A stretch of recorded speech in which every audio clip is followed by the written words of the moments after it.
Alright everyone, welcome back. So we continue on our 2024 trade deadline previews with the St. Louis Blues.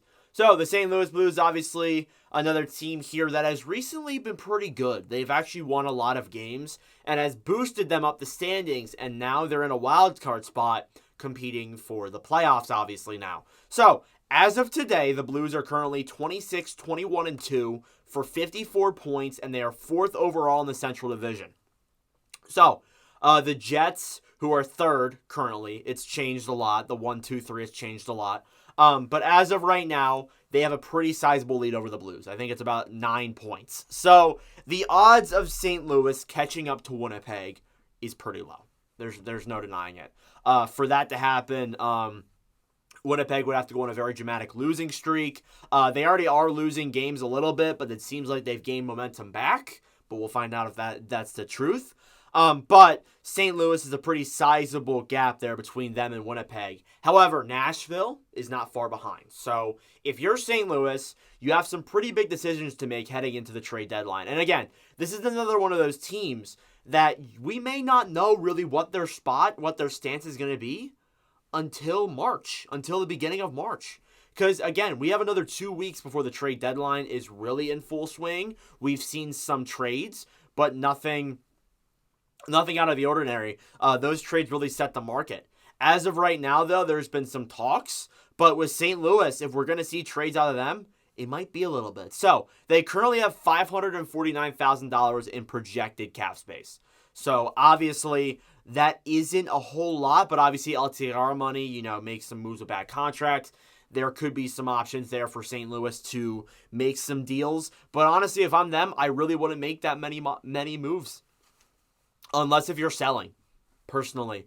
So currently, as of right now, their UFA list is short. It's Sammy Blais, Oscar Sundqvist, Marco Scandella, and Kasperi Kapanen. So a very short list there, only 4 players. Blais, solid bottom 6 forward, can score some goals for you at points. Sundqvist, kind of the same thing. Scandella, not that bad of an option there either. And then Kapanen as well has been all right with St. Louis. So honestly, not a whole lot of options there. You could get some traction for Blais and Kapanen. That could possibly happen. But apart from that, I don't see a whole lot happening there in regards to trades. I don't think they're going to buy in. I really don't think they would want to buy in and make aggressive moves. Personally, I feel like if they were going to make moves, they'd be sellers, honestly. Their RFA list is Nikita Alexandrov, Matthew Kessel, and Scott Perunovich. So obviously there, Alexandrov has played up in the NHL at points this season. Kessel, don't know too much about him, to be honest. And Perunovich has his first stint off this year in the NHL. Had an injured season 2 years ago, played in the AHL last year. Now he's up in the NHL playing some games. So I would expect Perunovich to maybe get some traction. A younger player, maybe needs to change the scenery, but I don't think that happens either. So honestly, with St. Louis, we're not going to know for a while, but they're probably going to stay pat or be sellers, conservative sellers. So, again, besides that, what are your needs? Well, you want depth. Any team wants depth. You maybe want a rental winger, but if I'm St. Louis, I'm thinking picks.